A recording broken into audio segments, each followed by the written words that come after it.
He knows no fear. He knows no danger. He knows nothing. We are the Spy-Fi guys, and this is Johnny English.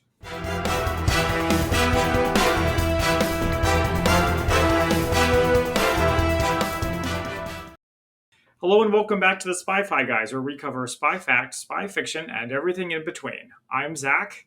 And I'm Christian. And we are back with another comedy spy parody movie. Yep. So had you heard of this one before, Zach? Oh, yes, of course. I guess heard of I it. talked about it briefly when we talked about Get Smart. I was But aware that it existed, and looking up on IMDb, they made two sequels, which is shocking. all right, interesting. Yeah, so I knew that it was Rowan Atkinson, aka Mr. Bean, as a James Bond parody, and I was curious to see, after literally 50 years of James Bond parodies, going all the way back to In Like Flint Mm-hmm. and other things like that, plus Austin Powers, I was curious how this movie was going to distinguish itself from all of them, and how this character was going to distinguish himself from all of them. So what the one thing that this movie has that those movies did not was the writers have written James Bond movies. Oh, really? Yeah, so it is what's their names? Let me find them. Because I was not able to tell that watching the movie. Well, you're not the Bond expert, so. Mm-hmm. But it's Neil Purvis and Robert Wade who've written every movie from World Is Not Enough to No Time to Die. Huh. So both good ones and bad ones. Yep. Usually the way it works is they'll do a draft and then someone else do a polish and they'll come back and do another draft. So they've been involved in some form or another for everything since 1999. So they'd really had at least one movie. No, they had two movies under their belt because they would have had World Is Not Enough and Die Another Day under their belt before writing this one. Well, that kind of explains a lot. Okay, don't go bash. You know, feel free to bash. Die Another Day, but do not bash World Is Not Enough. Yeah, it was all right. I actually was what I was going to say was, well, what went wrong here? But I guess it's kind of giving away what's going on with the movie. All right, so we're going to get started with our plot synopses, beginning with the poetry synopses. Okay, I was going to say, I'm waiting for my poetry. All right, here's the haiku. Agent 1 is dead. Crown jewels have been stolen. Johnny's the king. And here is the limerick. There once was a sidekick named Bob, whose boss kind of sucked at his job. But they dropped on the roof and discovered the truth, then foiled a royal French snob. Except his name's not Bob. What? It's Boff. I thought it was Bob. It's not Bob. It's Bough. Boff. Whatever. Okay, well, I'm not rewriting the whole thing to make it rhyme. And then here is the actual plot summary from IMDb. After a sudden attack on MI5, Johnny English, Britain's most confident yet unintelligent spy, becomes Britain's only spy. So there's not MI5. Yeah, it's too bad. I kind of wish it was, because MI5 is not usually the ones who are the subject of movies. No, they just have a long-running TV show. But no, it's not even MI6, it's MI7, well, at least currently defunct branch of British intelligence. Mm-hmm. I remember DJ speculating once that everything above MI6 was like the laundry services. Something else I also think I'm going to be doing a lot in this movie, because we've recently did the Tuxedo. For those who are tuning in for the first time, go back a couple of episodes, and we talked about the Tuxedo, which is another spy comedy. This one starring Jackie Chan and Jennifer Love Hewitt. So comparisons kept popping up in my mind, which may be unfair to Johnny English, but I think it's going to continue. Oh, I'm very curious. Oh, yeah, so MI7 was a branch, and, maybe I'll save this for, save this for Spy Fact First Fiction. No, I think I'll just do it now. It was a branch of the British War Office's Directorate of Military Intelligence with responsibilities for press liaison and propaganda. Oh, there you go. They definitely didn't have agents, I think it's safe to say. No, but also, if you go back to our episode on Dr. No, if you recall, when M is talking, he's overdubbed and says MI7 instead of MI6 because they weren't officially allowed to acknowledge MI6 at that point. so they used Oh, MI7. I see. That's the only time that they've used MI7 in James Bond. Obviously, they're usually use MI6. So to this movie, we start in media res. We meet Johnny English, who's outside of a mansion. This mansion may look familiar to you because it is Wayne Manor from the Christopher Nolan movies. I'm sure that's not the only thing that it is. Oh yeah, many other things I'm sure, but that was the one that was like, I know that building. So Mm-hmm. he's infiltrating this mansion. He distracts the guard dogs by using like little squishy toys. Mm-hmm. Drops in from the ceiling and takes out some guards. He is about to steal whatever he's stealing. When a woman comes up, he seduces the woman, and he wakes up. It's all a daydream. Yes, that's right. A very realistic daydream. And then it occurred to me what else this movie reminded me of, which is Get Smart, Yep. the Steve Carell and Mm-hmm. Hathaway movie, where our protagonist also was working in intelligence, but was not a spy and wanted to be one. Mm-hmm. His assistant, Boff, not Bob, Boff. So I watched this movie without subtitles for a change because comedies are better because subtitles give away the timing of the joke. But I guess that leads to me mishearing things, which actually leads me into the next thing I was going to say, which Okay. I understand that this is very old joke, but I am not lying when I say when they were talking about Agent One, I honestly thought they were saying Agent One, like the name. Uh-huh. Seriously, you look like you don't believe me, but it's the truth. It's just a bad joke. It's not a joke. It's what I thought. Uh-huh. A very Right. white British guy named Agent Wan. Maybe from a colony or something. I don't know. Anything's possible. Boff, Johnny's assistant, wakes him up. And yes, Agent One is there to pick up his mission documents. He does the James Bond hat toss that we've seen Connery and Roger Moore and Lazenby all do. Except he does it with a coat. That's right. And I also like how, like, literally 10 seconds later, he picks up the code again. Well, it's to give that nod to the Bond franchise. I did appreciate that. No, a lot of people don't wear hats now, so they found a way to work that in without, just having him wear the hat for the sake of doing the hat toss. For a joke, yeah. Yeah. And he also, of course, reminds me of, from the Tuxedo, Jason Isaacs' character. Yeah. I'm going to try to not do that through this whole episode, but it kept happening. Uh-huh.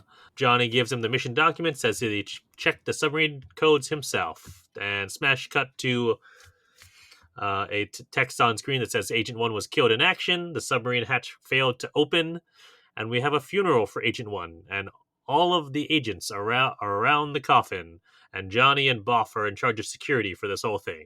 Which, for some reason, but it actually makes sense that, like, they have a Yeah. behind-the-scenes job.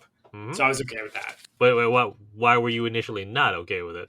Well, I was just curious why they were getting involved with the situation. I mean, they still work for MI7. They're the admin people. So, of course, this is exactly what they would do. It speaks to a larger issue with the movie of Johnny English being incompetent at a lot of things and yet is still inexplicably put in positions where people's lives are at stake. But we can't really get into that. We have a reason why, and we'll get to it in about 1 second. As they're all mourning, all of the agents are killed because the coffin explodes. Okay, so do you remember for the Prisoner episode, all the way back in the Swing in 60 Summer, we did the Prisoner. Yep. So do you remember for the Spy Fact versus Fiction where we talked about the number 6 Special Workshop School, also known as the No. Forgetting School? Nope. Okay, so basically, in short, it was a place for agents who couldn't do the job but knew too much to just be let out into the world. Okay.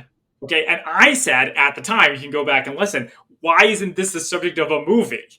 All the real agents dies. They have to get all the incompetent ones. And it's like a comedy. And that's exactly what this movie did. I feel like I probably said something back then about Johnny English. It's entirely possible.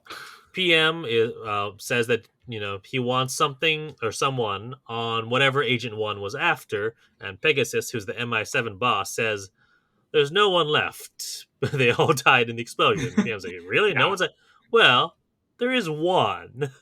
Dun, dun, dun, dun, dun, dun. But I don't know. I don't want to be like a stick in the mud about this But you premise. Well, like, I don't know. Like, I don't seem to recall you having as big a problem with this premise, which is basically the same one as Get Smart 5 years earlier. Well, I don't remember what happened with Get Smart. All of their identities got leaked, and so they had to promote him. Right, but he passed the test, right? It took multiple attempts to pass the test, but he Uh, ultimately did. I all remember right, all talking right, about that. fair, fair. All Well, right. I just feel like for Johnny English, maybe it would have been worked a little better if they'd done something similar. But Uh, whatever. Because I was like, well, why is he being made an agent? He's not an agent. He's an administration. I understand it's a stupid comedy. I will give you comedy. I will not give you stupid. Okay, well, we'll remember that when we talk about the poo joke later. So we go to our title sequence. The song here is "A Man for All Seasons" by Robbie Williams. I've got some nice little nods here, like he's off. He goes to the armor. He's offered a PPK or a Beretta at 92F.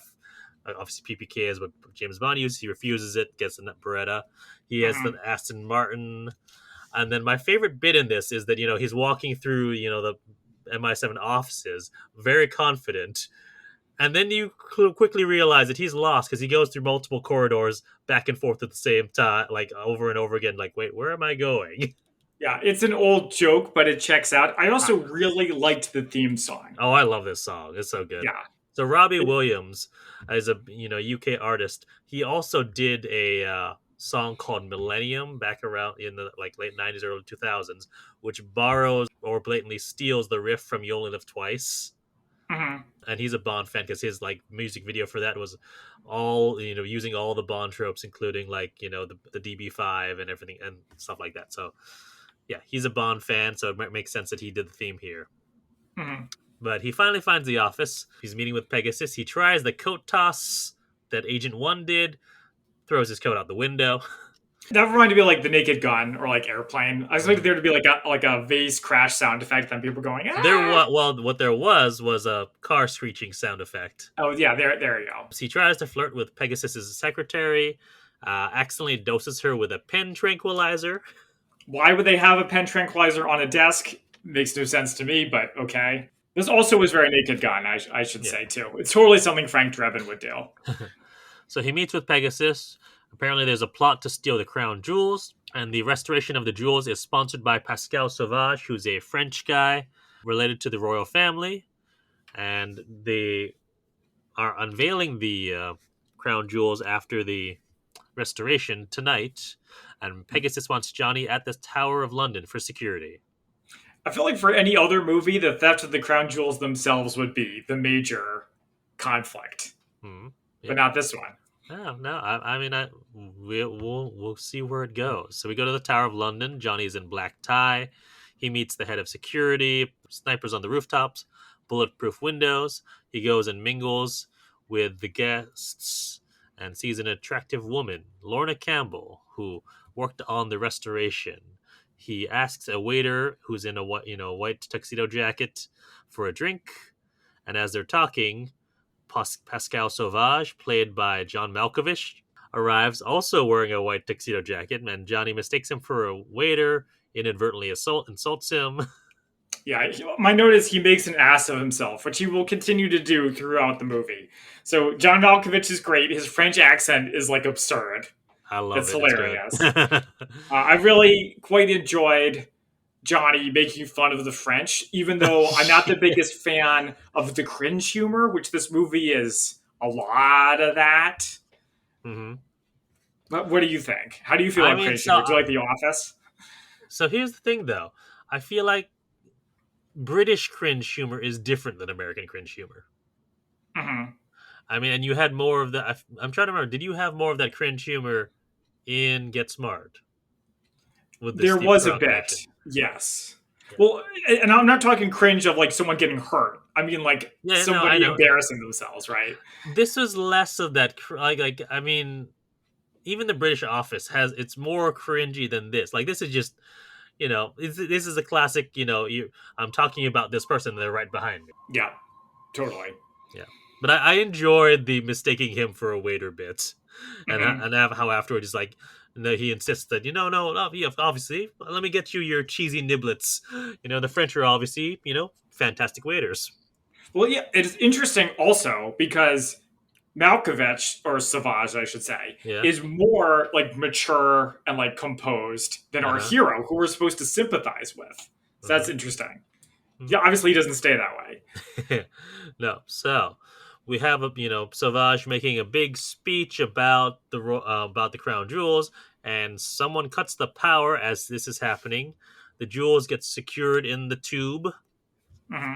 and Johnny knocks out who he thinks is an assailant, but is actually the head of security.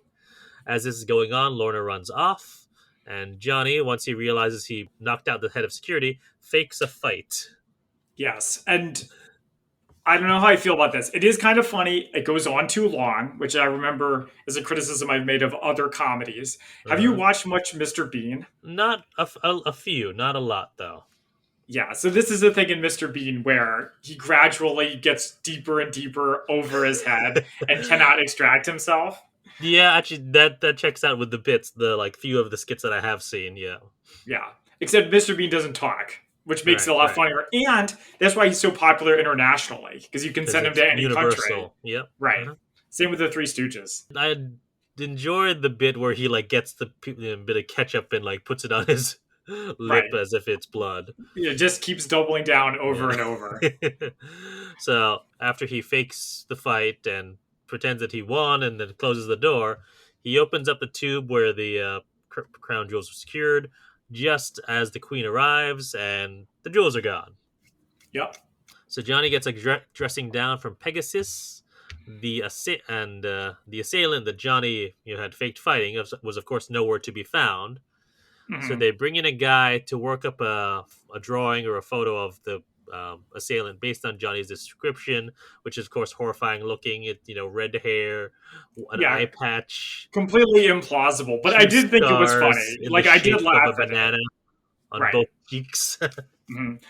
So it's like, again, like I mentioned, Mr. Bean, he keeps doubling down, but here's the thing. Mhm. Unfortunately, I'm going to be a little bit of a stick in the mud here. Do Oh, you really? find Johnny English to be a sympathetic protagonist? Yes and no. Okay. Here, not so much. Later on, yes. Yeah. We get to learn a bit more about him, but these initial I mean, impressions this part, are, it's more yeah, I'm laughing at him, really. well, sure. But I mean, but you can laugh at people and still have them be sympathetic. So, Hmm. like Steve Carell and Get Smart, I found him sympathetic because he wanted to be an agent and he wanted the excitement. Where it seems like Johnny English is kind of more about like himself. It's like about getting the hot girl, and in order to accomplish that, he's willing to be dishonest, right? So that's Hmm. not so sympathetic. So we have Johnny and Buff driving back to the tower. We find out that Acid got some gadgets by pulling up a secret panel. Johnny arrives at the tower and is theorizing how the thieves got in Hmm. as he's standing in front of a giant hole in the ground. Okay, so how did you feel about this? I thought that was funny.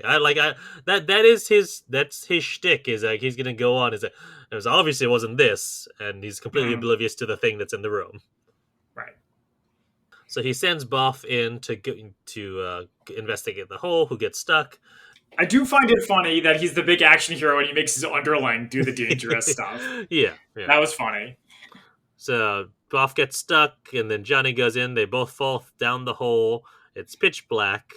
He Hmm. tries to use a method of echolocation by singing the key of E flat and sings Hmm. "Thank You for the Music" by ABBA. This is like so absurd. Like, where does he even come up with this stuff? Who knows? But I enjoy like this is another thing. It's like, all right, what is with these comedies and ABBA? Because if you recall, Get Smart, when he's on his way to the office, Steve Hmm. Carell's listening to "Take a Chance on Me" by ABBA. I mean, everybody likes ABBA. That's true. Everyone does like ABBA. Mamma Mia made all the money. You know. Did.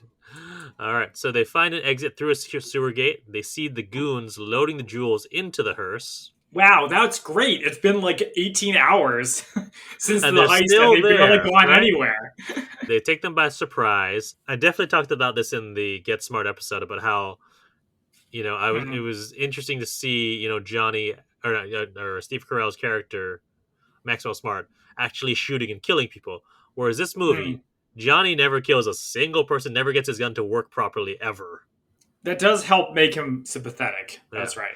Got them at gunpoint, and then the magazine of his gun falls out. Hmm. Boff never has issues with his gun, but Johnny is constantly having issues with his gun. Yeah, because he's like incompetent, is the idea. They have a gunfight. The hearse drives away.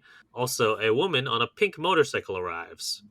And Mhm. as they're about to chase after the hearse in the Aston, we see that the Aston is getting towed. So they commandeer the tow truck. Yeah, I thought this was Apparently, a good joke. I thought it yeah, was funny. it's obviously not fast enough. So Johnny gets into the Aston and has Boff swing him out and lower him. Yeah, except it takes like 15 minutes. It takes a long time for them to finally get it going. Well, I like the bit where he is lowering him and the car is going to be driving in the opposite direction, and like it's close enough that you see the wheels on the Aston spin as the car goes underneath it. Hmm. Yeah, this is a And good stunt in a movie you wouldn't yeah, expect that from. and I also enjoyed the parking ticket like camera Oh, yes. bit. Mhm. But yeah, so when he finally gets him lowered, he accidentally lowers him down onto a flat bed, which is taken off at a wrong exit. Mhm. That's also a good joke. And he does my favorite car move, the 180 reverse turn. By this point, they kind of lost him, but Johnny sees a hearse and follows it into a cemetery. And this is definitely the cringiest part of the movie. Yes. There were some things that I thought was funny though. I wasn't cringing the whole time. Like Yeah. the coffin stuff where he like climbs on the coffin. Yeah, I thought that was kind of funny. Yeah, so there's a funeral going on. Johnny accuses all the grieving people of being in on it and Mhm. realizes his mistake when to the guy's like, and who do you play in this all of this? He's like, I'm the hearse driver. You're the hearse driver. And it's clearly not either of the two goons. Oh, that is how he figured it out? Yeah. Nice. Once he realizes that, thankfully Boff comes in and claims that Johnny is an escaped mental patient and, Mhm. recaptures him. Yeah, not the most politically correct joke. But I also like when Johnny is the butt of the joke. Oh, yeah, yeah. Yeah. They run out of there because obviously they've screwed up massively. Right. So we see that Savage has the jewel. So this basically, ends any question of whether or not he's actually behind it. He explains that 200 years ago, his family was passed over for the throne, but in Hmm. a few days, it'll be back in his hands.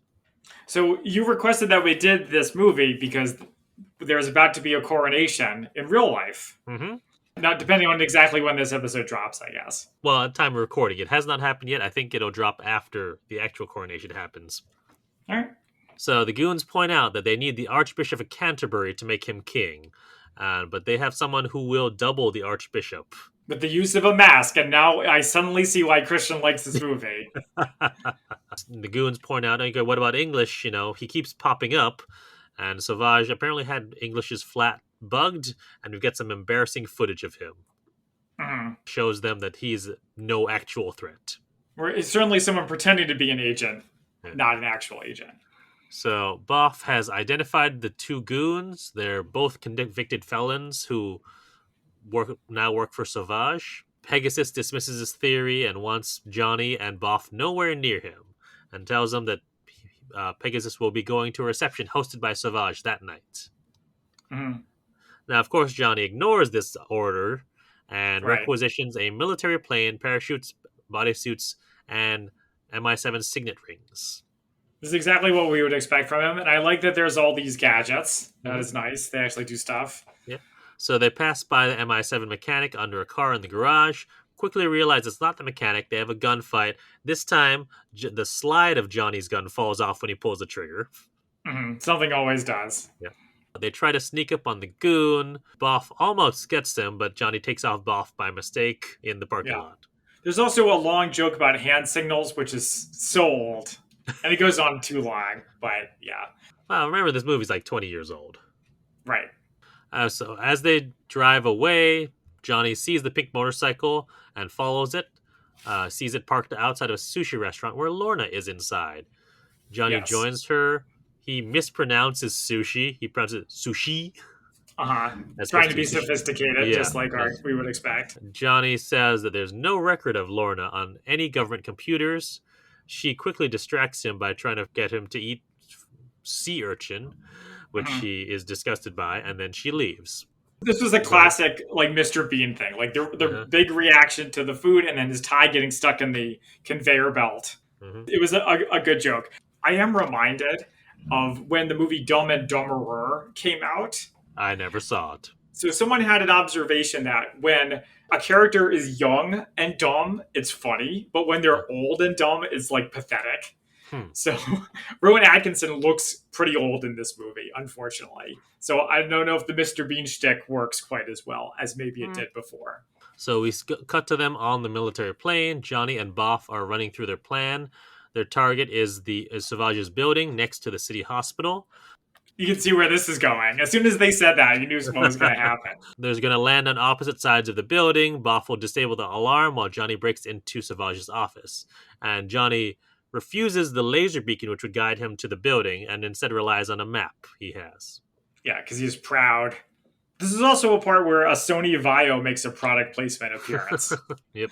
So Boff lands, rappels down, cuts through the window, and then Johnny lands, rappels down. Boff disables the security, and Johnny goes in, surveils the building, finds a patient who says that they've taken some of my blood, Oh yeah, this was kind of funny. takes some hostages, Mhm. and demands to know where Savage's office is. And once he says that, they all point to the building next door, Yeah. where Boff can also see him in the window, wondering what's going on. I'm looking very befuddled. So, which Mission Impossible was it where he did the swing from Oh, one Mission building to Impossible another? 3. This three? Yeah, that's what it reminded me of. So Buff lets him into the right building on the stairwell. They get up to the office floor, but actually before he goes up, this is where you first I have a first sympathy for Johnny, because you can Oh see yeah, he's like out on the street and he's like can't believe how much he's screwed up here. I think we've all had that feeling, right, where you realize you've screwed up monumentally and it's not a Uh-huh. good feeling. Yeah. So Buff lets him into the building. They get up to the office floor. One of the goons gets the drop on Johnny, but Johnny uses the signet ring, which has a muscle relaxant inside a little pinprick inside of the ring. Hmm. So I think somewhere around here, Yep. I had the thought, whereas like, is this movie supposed to be like Don Quixote, or is it supposed to be Mm. like Big Trouble in Little China? Have you seen that? No, I've not actually. Well, it's a great movie, and what's interesting about it is the guy you think is the hero, the one who Uh-huh. is like the giant muscles and he's really charismatic and all the women love him, is actually the sidekick, and his sidekick is actually the hero. So you're saying Boff is the real hero? That's what I thought the movie was trying to do, and then it turned out it did not No. follow through. I mean, Boff is the more competent of the two. Right, but a sidekick he remains. Yeah. They see someone in the mask of the Archbishop of Canterbury, Mm. who they see that he has a tattoo on his butt that says "Jesus is coming. Look busy." Yes, a very large, obvious tattoo. So they find the office and accidentally activate a DVD player, which shows Sauvage talking about his plan to use the power of the crown to seize control of all the lands. And as Mhm. before they find out more, the other goon finds them, and Johnny uses the other signet ring, which has a truth serum in it. They demand to know what Sauvage's plan is, and he's starting to talk, but then he starts talking gibberish. Right, And clearly, Johnny got the two rings mixed up. right. But yeah, the gibberish is funny.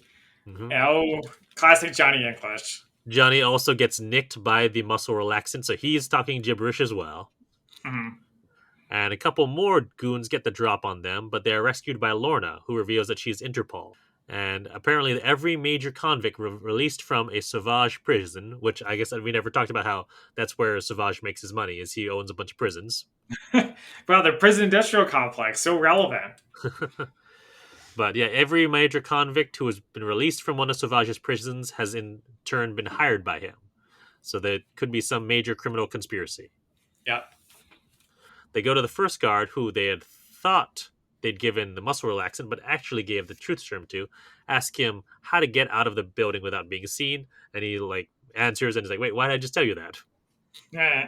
So they go up to the floor where Pegasus is at the reception, and they've got fancy clothes under their jumpsuits for a classic James Bond reveal. Yeah, like was it Thunderball Goldfinger. or is it Goldfinger? Yeah. Johnny is still under the influence of the muscle relaxant. At this reception, the band that's playing here is a string quartet called Uh huh. Bond, Okay, it's a little who obvious. they're a British, female, all female string quartet who plays. They do covers of classical music, but sort of rock inspired. And they actually have a Mhm. cover of the James Bond theme called "Bond on Bond." All right. which Nice. it's how I discovered them because I happened to be on a long airplane flight. I think it was to New York City from Hawaii, and I'm flipping through. This is back when you would have music on the planes, not no screens, just the music that you could And you'd listen to. actually use it. I was like, I'm so bored right now. Let me just flip through. And then I heard, as I'm flipping through the things, I hear a very, very familiar, da da da da da da. I was like, Right. wait a minute, that's a James Bond thing. And so I went to my Sky Mall magazine and looked at Mhm. what all the different channels are. Well, who's playing this James Bond theme? Oh, okay. Let me listen to more of their stuff. And I'm a big fan of this band. And it's funny Nice. that they've done this. They're also in Triple X State of the Union, so they've been in Bond like Hmm. parodies or spin-offs. Never an actual Yeah. Bond film. We'll have to keep an eye out for that. Anyway, so Johnny and Lorna are dancing, and he's obviously still kind of Messed up. wonky. Yeah, Yep. Savage is told by one of his goons what has happened, and Johnny, again gets stressed down by Pegasus, taken off the case. Off the case. It's like you're going to say that in an Australian accent. Yeah, I don't know where that was coming from. His security clearance is canceled, and he had a 3-month leave of absence, and then back to his old job. Hmm. And Lorna, sees him walking away, dejected, and of course, that's when it starts raining. Yeah, this is funny. It was so over the top. Like the sad music and then the rain. It's like something out of Spies in Disguise. So Sauvage now has to go to Plan B. So they get rid of the fake Archbishop. They throw the mask in the fireplace, Hmm. and instead they pay a visit to the Queen, and they're gonna make her abdicate by threatening one of the corgis at gunpoint. That was also pretty funny, even though it doesn't make any sense. Because if it's the real queen, then Yeah. where are all of her like relatives? What do you mean? Why didn't they? If she abdicates, then why not Okay. Charles or the Did you not? kids? So the goon says abdicate so that neither you or none of your heirs. Oh, so they had that covered. They do have Okay. it covered. Yes. All right, got it. So the PM is called, and when I say PM, the Prime Minister, Yep. just to be clear, is called in the middle of the night to be informed that the Queen has abdicated for her and all the rest of her line.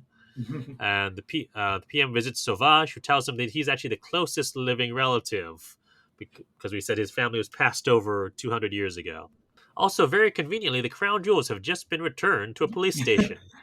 Yeah, which is like, why did they steal them again? I don't even Well, remember. it was because that was Plan A.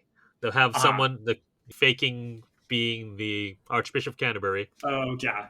with the crown jewels, crown him king. Yeah, that is funny that they actually go to a plan B, which is actually a different plan. So Lorna goes to Johnny's flat. She tells him that it's her case now, and that Sauvage has invited 13 of the world's richest criminal masterminds to his villa in France.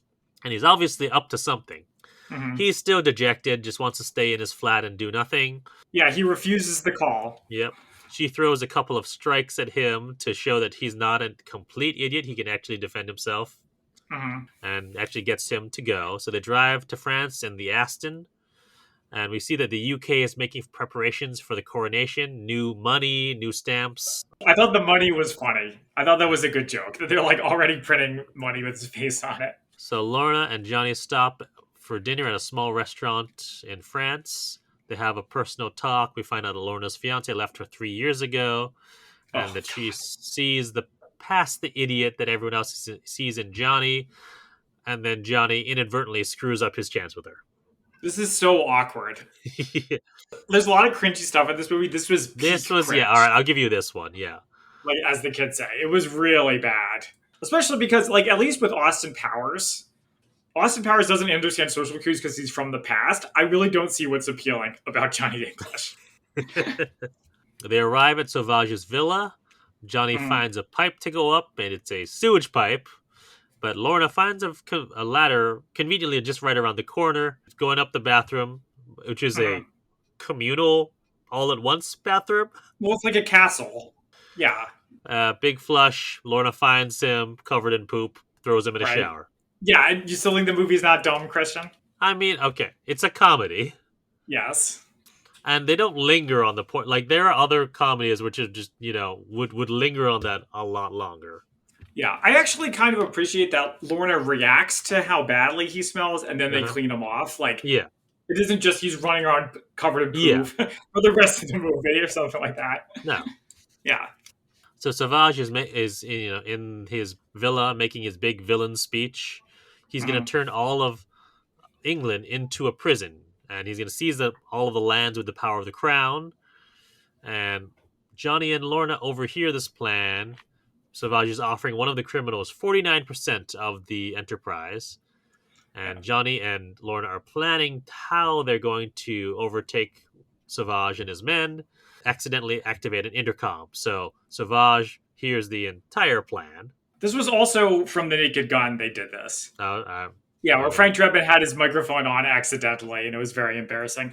Also, a commentary on his prison plan. Yeah. I was like, "Oh, is he a prison abolitionist?" Turns out, not so much. No, no, But then not I at was like, "Why all. would you turn the UK into a prison when Australia exists?" Because it's closer, and because he can, And it's because smaller he has the ability to to do it. actually do it, as Right. opposed to Australia. So Johnny ejects the CD with the intent of, showing off that plan to as proof, but grabs the wrong one, and then gets surrounded, and Lorna gets captured too. Mhm. Johnny tries to actually shoot Savage, but his gun Yeah. is jammed with poop. Lucky for the bodyguards, because their boss would have just been dead. Right? Well, yeah. So yet again, another time where his gun just is not working. I hadn't actually noticed that that was the thing that carries out through the movie, Yep. so that was Yep. a good observation. So it is now the day of the coronation, Thursday. Johnny and Lorna are tied up. Johnny is trying another one of his, folklore things where if you whistle, that'll unlock the door at just the right frequency. Ugh. What did you think about this? I was like, dude, the fate of the country's at stake. Stop trying to show off. I think he actually believes that things like this could work. It's not a lie if you actually believe it. Yeah. Yeah. But he also is out, they're out of options. So, you know what? He's just going to go for broke. Okay. I don't think he's showing off. I think he's trying to do Uh, something. It's just not a great idea. I also like at this part where they're doing a whole thing of preparing for the coronation, and the BBC guy or the news guy is like, call in and tell us things you like about the French, and like nobody's calling. Yeah, yeah. Johnny is trying to whistle. Lorna thinks that's failed, Yes. but Buff actually rescues him, and he went up the sewage drain. Just like his boss. Yep. So they all drive back to London. The coronation is in full swing. People are watching all over the world. Sauvage is processing in, and Johnny knocks out the bishop from England. So we have the bishops from England, Ireland, and Scotland. Hmm. Oh no, so not Ireland, Wales, Wales. That's right. I also like all the Yeah. stereotypes watching it on TV. Yep, yep. The American stereotypes, yeah. Australian stereotypes, yeah. Yeah. Knocks out the bishop from England, takes his place, and there's a part where, the bishops are all asked by the Archbishop of Canterbury, is that, do you accept that? For Scotland I do, for Wales I Mm-hmm. do. And then Johnny says, for England I do not, and throws off the cloak. Mm-hmm. Savage actually lets him speak. This was I was like, interesting. He's so overconfident. Yeah. Well, he knows Johnny English at this point. He That's knows he's true. gonna screw up somehow. He tries to expose the Archbishop as being a fake by taking off a mask. Hmm. Savage actually warns him and says, don't go there. Yeah, even Savage has some sympathy for his antagonist. So this scene is actually really impressive because there's a lot of payoffs Uh-huh. from setups, like Yep. the Jesus tattoo, stuff like that. Which is obviously not there because this is the real Archbishop of Canterbury. Right. Also, as this is going on, Lauren is taking care of the sniper dude. Just like Scotty in Star Trek Six: The Undiscovered Yeah, Country. yeah. Tattoo's not there. So when this fails, he sells Boff to play the DVD. It is not Right. the it is not the plan that Savage had. It is instead the surveillance footage of Johnny put to another ABBA song, "Does Your Mm. Mother Know?" I have a note here. This has definitely been the most interesting coronation in probably all of British history. As this is going on, Johnny tries to make a quick exit, and Savage is trying to move things along and gets the Archbishop to start giving him the scepter and is about to crown him with the crown when Johnny swings from a rope to grab the crown before it goes on Savage's head. At this point, And the audience is laughing, which is great. yeah, I mean, not the people in the church, but other but all people. the international audience, yes. Yes. At which point, Sauvage is fed up, grabs a gun from an ankle holster, Mm. and tries to shoot Sauvage. At this point is when people realize, no, he is completely unhinged. Yeah, he loses it. He goes on a rant about against the English and says, you could have just sat and waited your turn, but no, you really couldn't. And John, keeps trying to shoot Johnny. Johnny drops the crown, and Mhm. the Archbishop grabs it and is about to crown Sauvage when Johnny drops in and instead gets crowned king. Very amusing, and I'm sure that's definitely how it works. Yep. And as this happened, he's now been crowned king and tells the guards to arrest Sauvage. I'm surprised he didn't say seize him. Yeah, Seems like kind of an obvious. I don't arrest know. them. Whatever. Yeah. Johnny meets with the queen, and she has been rightfully restored. And Mhm. Johnny is rewarded knighthood. Johnny and Lorna drive off and are about to have a romantic moment when he hits the eject button on the Aston by accident. So I haven't been bringing up the tuxedo as much during this recap as I was expecting, but Yeah. this is one part that reminded me a lot of the tuxedo. Which part? The end? This very yeah, the ending because it's like let's give our hero a moment of catharsis. And Like he's then. earned a good thing. Let's just let him have it. But instead, they have one last joke at his expense. Now, did you? I'm going to assume you did not watch for another few seconds for the not even mid, but like early credits scene. You're correct. There is a scene where Lorna lands in a pool Mhm, where Buff happens to be like poolside and mhm. like looking very British touristy with like the sunscreen on like his nose and cheeks, Right. and also next to him is a guy who looks like the fake assailant from earlier with the red frizzy hair, the eye patch, and the Oh wow, banana scarves. another Yeah, good payoff. yeah, but and then that's it. Yeah, I should All have told you right. that there's a scene in the credits. Yeah, but probably that would be a good move going forward. Yeah, but yeah, with that our movie ends. Yeah, but these old movies I don't often expect mid-credit scenes. Okay, so now it is time for our spy fact versus fiction. I guess I could go first. I have a little bit, but I Sure, go suspect ahead. we're going to have a lot of overlap. Okay, All right, so the movie says all you need to do is be sitting there at the exact moment in order to become the king or queen. And this is right. not the case. Of My course not. source is How Does Britain's Royal Succession Work from CBS.com. Uh huh. So in this latest succession, the only one in any of our lifetimes, I suspect, well, maybe not ours, Charles, long known as the Prince of Wales, officially became king the moment the Queen passed away. Yep. Yep. Now, in this movie, she abdicates, but presumably it would be the same thing. Yes, if I recall, when King Edward. Yeah, King Edward VIII ruled without ever being formally crowned. Is that what you're Yeah, thinking well, of? but no, but he abdicated to marry the Right. American Wallace Simpson, and as Mhm. soon as he abdicated, King George, who was Elizabeth's father, became king. Okay. So it's pretty much instantaneous. Yeah, Yeah. So you don't need to be the one person sitting in the chair to get. yeah, That being said, there is kind of a lot of like things that happen with something called the Privy Council, where they recognize the new monarch on behalf of the government, but I don't know, whatever. yep, So then yep. there's also a part where Sauvage says there hasn't been a French king of England since 1066. Uh huh. Do you remember this part? Yes, I So do. I looked that up, and that king was William the First, also known as William the William. Conqueror, Uh or huh. William the Bastard, or William of Normandy. So, Ah. long story short, according to Britannica.com, he conquered England, the Norman conquest, and on Christmas Day 1066, he was crowned king in Westminster Abbey. I've got a few other things. So I was curious about this whole: can the queen actually seize any land she wants to? Uh-huh. I didn't get a definitive answer. I looked; the ones that would pop up were on like Quora. Mm. The ask a Yeah, that sounds question so and people, reliable. Yeah. yeah, and so people what it said is basically bringing up William the Conqueror again. When he conquered England in 20-year war, he replaced Anglo-Saxon war with a new concept. The king, as a personification of the state appointed by God, owns the whole country. Mhm. William seized all the lands of the Anglo-Saxon lords and redistributed them among his supporters, but only so long as he was pleased with them. So if they made alliances with his enemies or pissed him off, he could take it away again. And that Uh-huh. principle still holds in theory. But of course, this is, on Quora, so it's not a definitive answer. I did find other things that, are interesting, rules about the royal family. For example, Uh-huh. British monarch can't be arrested or the subject of civil and criminal proceedings. Huh. And this is from insider.com. Okay. They also don't have to obey legal speed limits, but only when they're driven by police on official royal duties. Oh, that's good. That's important.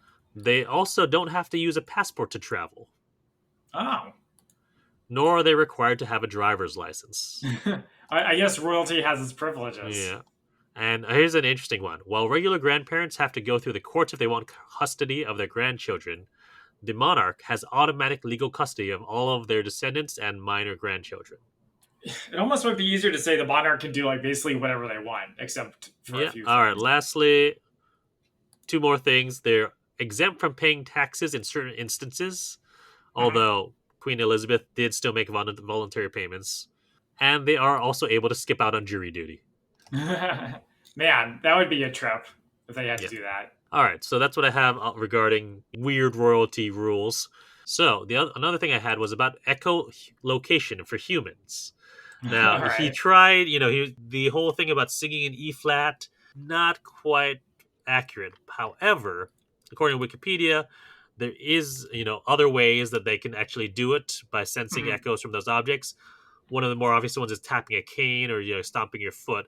But another way that people do it is click by making a clicking noise with their mouth. And Uh-huh. people can be trained to orient the echolocation by interpreting the sound waves reflected by nearby objects, accurately identifying their location and size. So Nice. real world Daredevil. But what about like breaking locks and stuff? That was a different. Those were different monks who would figure that. I didn't find anything about whistling to Uh-huh. you know get at a right frequency. Yeah, fair enough. So next thing I have is about sea urchins. Hmm. Now that's a deep cut. Johnny is put off by the sea urchin because he's told by Lorna that feeds through its bottom. Now, Hmm. this is according to a blog called Corner of Natural Curiosities. This and it specifically calls out Johnny English, saying this is false. Is their sea urchins consist of a somewhat spherical body covered in spines. In most species, the mouth is on the lower or bottom surface of Hmm. the.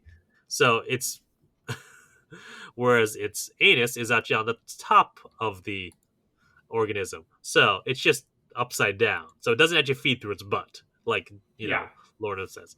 It's something towards the bottom of yeah, Its body. whatever. Yep. Mhm. It just feeds from the bottom of its body. Yeah. Mhm. So that was false. I've also had sea urchin in sushi. It's called uni. It's delicious. And yeah, Uh-huh. I, one of the sushi restaurants around here, which I love to go to, that the sushi chef's specialty is uni. Nice. All right. Lastly, I've got so you kind of covered about that it doesn't take sitting in the chair and being crowned to be, Yeah. crowned king. Also, you don't need to have a coronation, like you said, and coronations are generally a big, intensive thing to plan. Hmm. So it would take It like wouldn't. months. I mean, yeah, it's somewhere around a year afterwards usually. Hmm. So it would not happen on the next Thursday. Well, yeah, it's a comedy movie, so Yeah. there you go. Yeah. So, for example, let's see.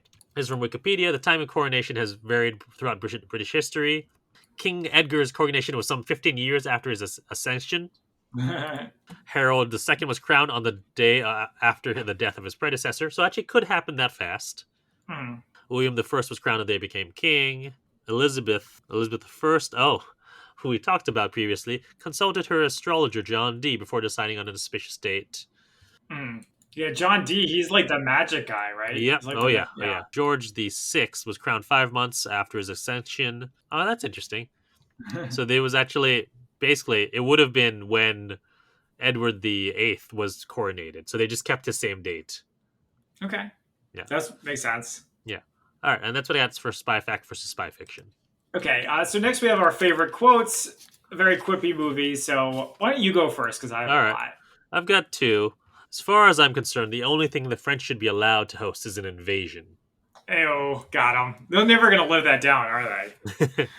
Lastly, I've been dropped into the Kalahari Desert carrying nothing more than a toothbrush and a packet of sherbet lemons, and I still managed to find my way to Bulawayo before Ramadan. That's like that quote by Tom Cruise from Night and Day, where he's like, Oh, "I've yeah. disarmed something with a junior med or And a whatever." paperclip, yep. Yeah. So I am amazed that you did not do my favorite quote, my favorite part from the movie, All right. where after going through the sewer, Oh, Johnny yes. English says, "Oh, now pull yourself together. It's only a bit of poo." I Yeah. thought that was hilarious. Never let it Okay. be said. I Wait, am not above a shit joke. weren't you the one who was going on about how the humor was stupid about Yeah. poo? And yet that's your favorite quote? It's not like I never find stupid humor funny. It's just the way he said it, and I don't know. It all just All came right, together. I thought all it right, was all right, great. yeah. I also like when he says later, "I'm a spent force." When he's in despair. When the queen says, "Oh, where are the Oh, jewels?" oh, where are the jewels? And then finally, I like when he's holding up everybody at the hospital and he says, "And you angels of death," to the nurses. So So, here's my question for you, because actually uh-huh. I'm surprised I'm the only one who had any. What did you think about the French jokes? Well, I like making fun of the French as much as anybody else. They were kind of a lot. I appreciated that it wasn't because this is still well post 9/11, but Mhm. but I guess if this was an American movie, it would have been much more about their cheese eating surrender monkeys. I mean, maybe they did have that one about hosting an invasion. Yeah, I don't know. It's hard to say. I appreciated that it wasn't all about how the French are cowards or anything like that. It was Uh, a different sort of making jokes about the French. there's just so much material. Yeah. All right, and now it is time for our ratings. If things haven't been contentious enough, I think it's going to become more contentious. Okay, On a I have scale a of 1 to 10 prediction. martinis, 1 being Avengers 1997 and 10 being even better than No Time to Die, how are we rating Johnny English? All right, go ahead, Zach. I want to hear this. So, we recently covered the Tuxedo, as I've mentioned a few times. So, I found myself comparing it to the Tuxedo, which Hmm. I gave a 3.5. Yeah. So, the question is this better than the Tuxedo? And I actually think that it is. Okay.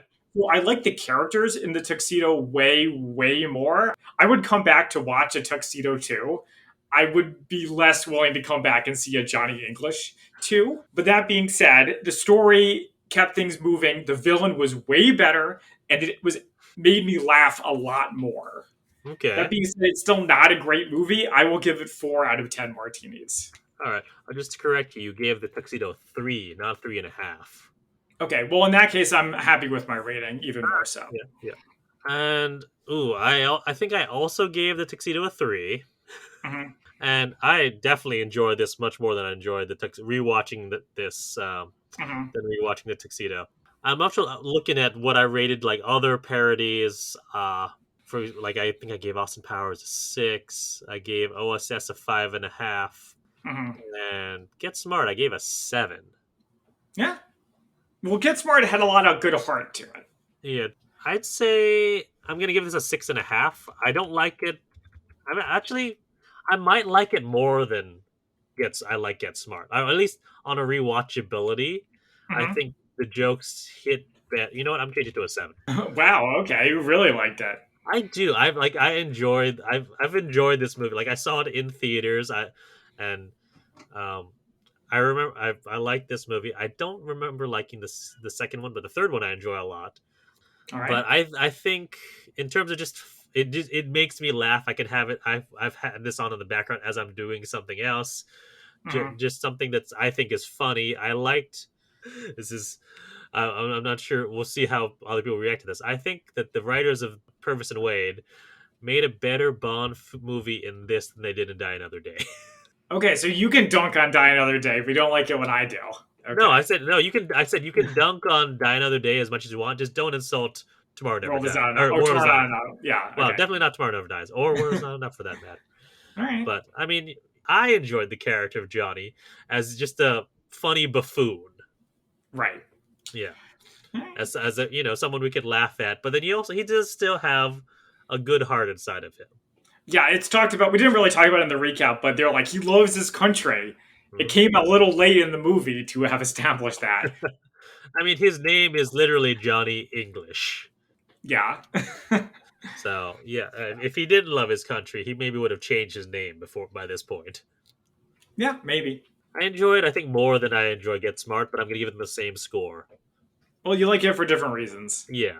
And I also appreciate this is a nice hour and a half runtime, 90 minutes. It's nice, it's quick, doesn't, Yeah. belabor the point. It's very breezy. It makes its jokes, and then it's gone.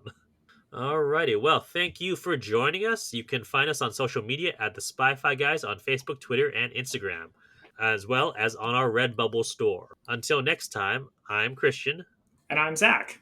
And we are the Spy-Fi Guys signing off.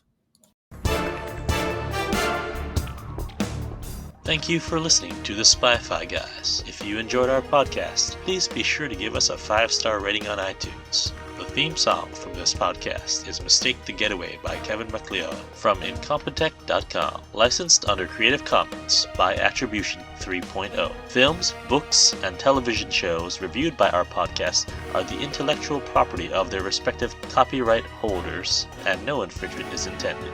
This is a personal podcast. Any views, statements, or opinions expressed in this podcast are personal and belong solely to the participants. They do not represent those of people, institutions, or organizations that the participants may or may not be associated with in a professional or personal capacity unless explicitly stated.